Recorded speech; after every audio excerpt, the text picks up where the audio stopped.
নমস্কার বন্ধুরা, কেমন আছেন সবাই? গল্প যেখানে সত্যি চ্যানেলের আরও একটি নতুন গল্পে আবারও আপনাদের সকলকে স্বাগত জানাই। আর ঠিক একদিন পরেই সরস্বতী পুজো, তাই আজকে আমাদের চ্যানেলের তরফ থেকে রইল সরস্বতী পুজো সম্পর্কিত কিছু অজানা তথ্য।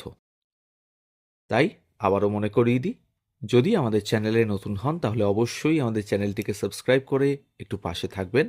বেল আইকনটিকে প্রেস করে নেবেন যাতে পরবর্তী গল্প খুব তাড়াতাড়ি আপনাদের কাছে পৌঁছে যায় তার জন্য। আর যদি আমাদের তথ্য ভালো লাগে বা উপস্থাপনা ভালো লাগে তাহলে অবশ্যই আমাদের একটা লাইক, কমেন্ট আর শেয়ার করবেন। তাহলে শুনতে থাকুন গল্প যেখানে সত্যি। আচ্ছা, সরস্বতী পুজো মানেই, এটা আমরা সবাই জানি, বাঙালির ভ্যালেন্টাইন্স ডে। মাঘ মাসের পঞ্চমী তিথিতে সরস্বতী পুজো হয় বলে এই দিনটিকে বসন্ত পঞ্চমী নামেও পরিচিত। হিন্দু ধর্ম অনুসারে সরস্বতী বিদ্যা, শিল্পকলা এবং সঙ্গীতের অধিষ্ঠাত্রী এবং বিদ্যা, বুদ্ধি, সৃজনী প্রতিভা, চারুকলা, বিজ্ঞান তথা প্রাচীন ভারতীয় সভ্যতা সংস্কৃতির দেবী হলেন সরস্বতী। বেদ আর সরস্বতী একেবারে অভিন্ন। বেদ, বেদাঙ্গ, বিদ্যার প্রসূতি সরস্বতী দেবী। ভূ, ভুব, স এই ত্রিলোক জুড়ে জ্ঞানময়ী রূপে তিনি সর্বত্র ব্যাপিনী। এই বিশ্বভুবন প্রকাশিত হয়েছে তাঁর শুক্ল জ্যোতিতে। আবার রূপে লক্ষ্মী হলেও গুণে সরস্বতী।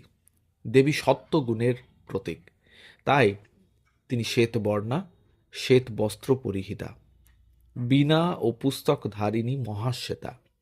বৈদিক জনগোষ্ঠী ভরতের আরাধ্য বলেই তিনি আর এক নামে পূজিত হন, ভারতী।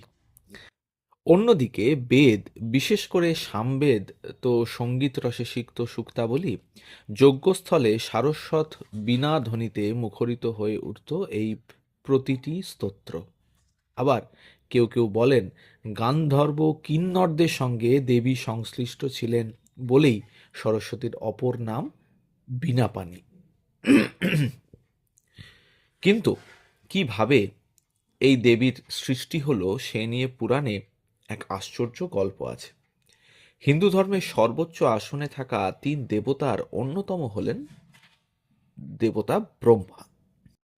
ব্রহ্মা, বিষ্ণু এবং মহেশ্বরকে নিয়েই ত্রিমূর্তি, আমরা সবাই জানি। পুরাণ অনুসারে দেখা যাচ্ছে ব্রহ্মা হলেন স্বয়ম্ভু। আচ্ছা, স্বয়ম্ভু মানে কি? অর্থাৎ তার কোনো পিতা বা মাতা নেই, তিনি নিজেই নিজের জন্ম নির্ধারণ করেছেন।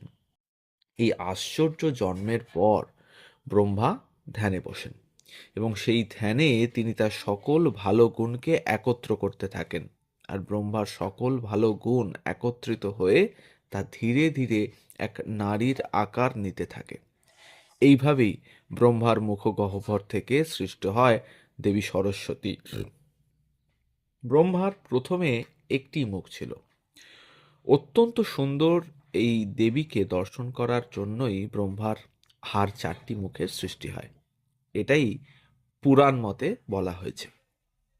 পুরাণ মতে আরও বলা হয়েছে ব্রহ্মা এই বিশ্ব ব্রহ্মাণ্ড সৃষ্টি করলেও নিজের সৃষ্টি নিয়ে তিনি খুব একটা সন্তুষ্ট ছিলেন না।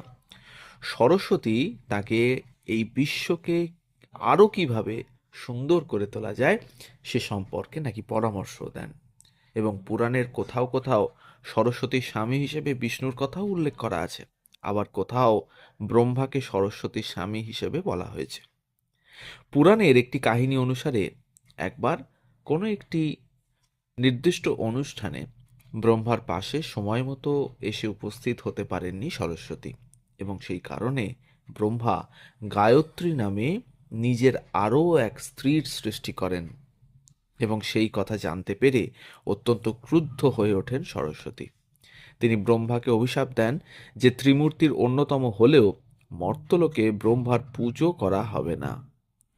তাই সেই কারণে শিব ও বিষ্ণু পূজিত হলেও ব্রহ্মার মন্দির সেভাবে কোথাও কিন্তু দেখা যায় না। কিন্তু দেখা না গেলেও কোথাও কোথাও ব্রহ্মার পুজো মর্তলোকে হয় এবং ব্রহ্মা মন্দির খুবই ধুমধাম করে প্রতিষ্ঠিত এখন বিভিন্ন জায়গায়। পুরাণ অনুসারে বসন্ত পঞ্চমীতেই দেবী সরস্বতীর জন্ম, তাই সরস্বতী সকল বেদের মা বলে মনে করা হয়। সকল শব্দ ও ভাষার উৎপত্তি তার থেকে হয়েছিল বলে ব্রহ্মা সরস্বতীর নাম দেন বাগদেবী। আমাদের রাজ্যসহ পূর্ব ভারতের অনেক জায়গাতেই সরস্বতীকে শিব ও পার্বতীর কন্যা বলে মনে করা হয় এবং বৌদ্ধ ধর্মে সরস্বতীকে মঞ্জুশ্রী নামে আরাধনা করা হয়। তাহলে এই ছিল আজকের গল্প, সরস্বতীর বিভিন্ন নামের মাহাত্ম্য এবং উৎস সন্ধান রইল আজকের এই গল্পে। আমাদের গল্প কেমন লাগলো অবশ্যই কমেন্টের মাধ্যমে জানাবেন, আর যদি ভালো লাগে তাহলে আবারও মনে করিয়ে দিই, একটা লাইক, কমেন্ট আর একটু শেয়ার করে দেবেন আমাদের গল্পগুলো আপনাদের কাছের মানুষদের সাথে, যাতে আমরা আরও অনেকজনকে আমাদের গল্পগুলো শোনাতে পারি। সবাই ভালো থাকুন, সুস্থ থাকুন আর শুনতে থাকুন গল্প যেখানে সত্যি।